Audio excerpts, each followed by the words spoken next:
आमच्या सोसायटीत दोन मित्र राहतात, बाबूराव आणि आबूराव.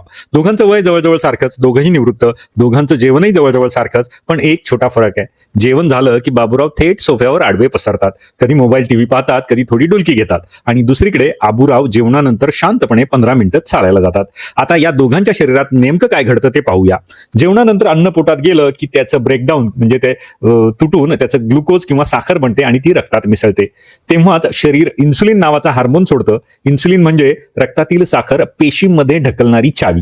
बाबूरावांच्या शरीरात काय होतं? बाबूराव बसून राहतात किंवा झोपतात, त्यामुळे त्यांचे स्नायू निष्क्रिय राहतात, हालचाल नसल्यामुळं. म्हणून त्यांची साखर वापरली जाण्याचं काम कमी होतं. परिणाम काय होतो? साखर जास्त वेळ रक्तात राहते, सुस्ती येते, पोट जड वाटतं, पचन मंद होतं. आबूरावांच्या शरीरात काय होतं? आबूराव जेवणानंतर चालायला लागतात. चालताना पायांचे स्नायू म्हणजे मसल सक्रिय होतात आणि ते साखर थेट ऊर्जा म्हणून वापरायला लागतात. जी रक्तात जेवणामधून आलेली जी साखर आहे ती थेट ऊर्जा म्हणून वापरायला लागतात. यामुळे रक्तातील साखर पटकन नियंत्रणात येते, पचन सुधारतं, गॅस किंवा ऍसिडिटी कमी होते, शरीर हलकं वाटतं आणि डॉक्टर याला म्हणतात पोस्ट मील ग्लुकोज कंट्रोल.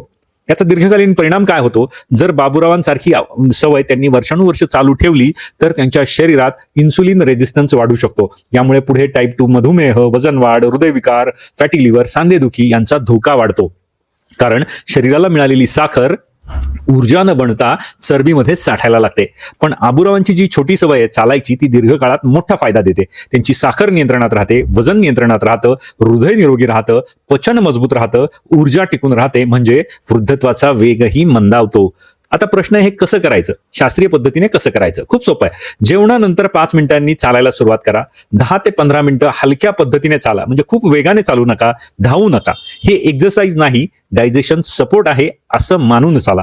काही महिन्यांनी फरक स्पष्ट दिसतो. बाबूराव म्हणतात, जेवलं की मला खूप झोप येते, आणि आबूराव म्हणतात, जेवल्यानंतर चाललो की मला प्रसन्न वाटतं, शरीर हलकं वाटतं, एनर्जेटिक वाटतं. मंडळी, शरीर रोज आपल्याशी बोलत असतं, पण आपण त्याचं ऐकत नाही. जेवणानंतरची ती छोटी चाल, ती फक्त पायांची हालचाल नसते, ती आपल्या भविष्यातील आरोग्याची गुंतवणूक असते. आज घेतलेली ही 15 मिनिटाची पावलं उद्याच्या आयुष्यात आपली वर्ष वाढवू शकतं. बाबूराव आणि आबूराव यांच्यात फरक मोठा नाही.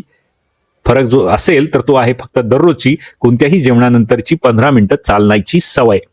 मंडळी, जेवणानंतर बसायचं नाही, चालायचं. कारण आरोग्य असं छोट्या छोट्या पावलांनीच वाढतं. आपलं आयुष्य देखील तसं सुदृढ आणि समृद्ध बनत राहतं.